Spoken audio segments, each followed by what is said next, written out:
আসসালামু আলাইকুম, welcome back to গ্রামীণ কিচেন উইথ আখি। আশা করছি আল্লাহর রহমতে আপনারা সকলেই ভালো আছেন। আজকে আমি খুবই মজার একটি রেসিপি নিয়ে হাজির হয়েছি, আর রেসিপিটি হচ্ছে নতুন আলু দিয়ে মটর পোলাও রেসিপি। আশা করছি আজকে এই পোলাও রেসিপিটি আপনাদের কাছে খুবই ভালো লাগবে। আমার এই পোলাও রেসিপি ফলো করে আপনারা খুব সহজভাবে ঝরঝরে পোলাও রান্না করতে পারবেন। আশা করছি ভিডিওটি আপনারা শুরু থেকে শেষ পর্যন্ত দেখবেন। রেসিপিটি রান্না করার জন্য চুলায় একটি হাঁড়ি বসিয়ে দিয়েছি, আর এতে 4 টেবিল চামচ পরিমাণ সয়াবিন তেল দিয়ে দিলাম। তেল গরম হয়ে আসলে এতে ছিলে রাখা নতুন আলুগুলো দিয়ে দিলাম। এখানে আমি ছোট ছোট আলুগুলো নিয়েছি। নতুন ছোট আলু দিয়ে পোলাও রান্না করলে খুবই ভালো লাগে।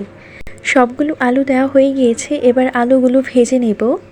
চুলার আঁচ মিডিয়াম থেকে একটু লোতে রেখে আলুগুলো ভেজে নিতে হবে। আলু ভাজা হয়ে এসেছে, এই পর্যায়ে 3টা এলাচ দিয়ে দিলাম। ছোট ছোট 3 টুকরা দারুচিনি দিয়ে দিলাম। 2টা তেজপাতা 2 টুকরো করে চিড়ে দিয়ে দিলাম। এবার নেড়ে চেড়ে তেজপাতা ও দারুচিনি হালকা ফোড়ন আসা পর্যন্ত ভেজে নেব। তেজপাতা দারুচিনি ভাজা হয়ে এসেছে, এই পর্যায়ে হাফ কাপ পরিমাণ পেঁয়াজ কুচি দিয়ে দিলাম। নেড়ে চেড়ে পেঁয়াজ হালকা ভেজে নেব।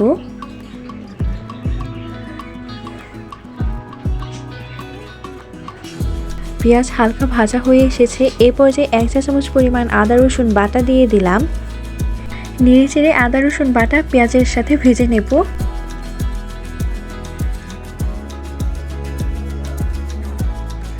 পেঁয়াজ আদা রসুন বাটা ভাজা হয়ে এসেছে, এই পর্যায়ে ধুয়ে রাখা চালগুলো দিয়ে দিলাম।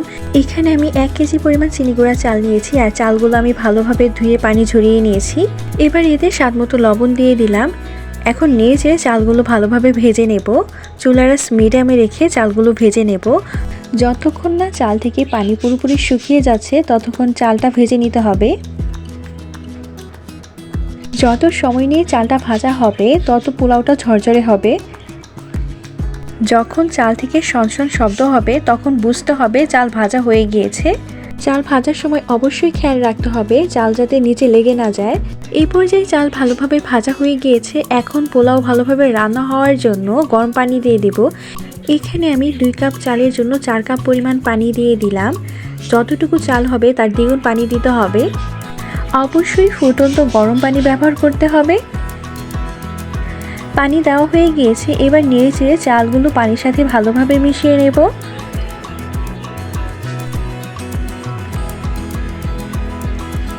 মেশানো হয়ে গেলে ঢাকনা দিয়ে ঢেকে দিলাম 6 থেকে 7 মিনিটের জন্য।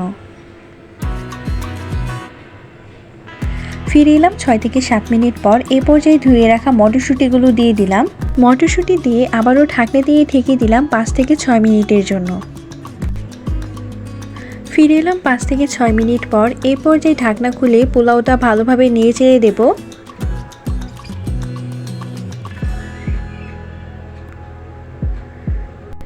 পোলাও ভালোভাবে নাড়া দেওয়া হয়ে গিয়েছে, এবার চুলার আঁচ লোতে রেখে ঢাকনা দিয়ে ঢেকে কিছুক্ষণের জন্য পোলাওটা দমে রেখে দেব। ফিরে এলাম কিছুক্ষণ পর। পোলাও ভালোভাবে রান্না হয়ে গিয়েছে, এই পর্যায়ে পোলাওটা হালকা নেড়ে চেড়ে দেব। ভালোভাবে নাড়া দেওয়া হয়ে গিয়েছে, আর কতটুকু ঝরঝরে হয়েছে তা আপনাদের কাছ থেকে দেখাচ্ছি।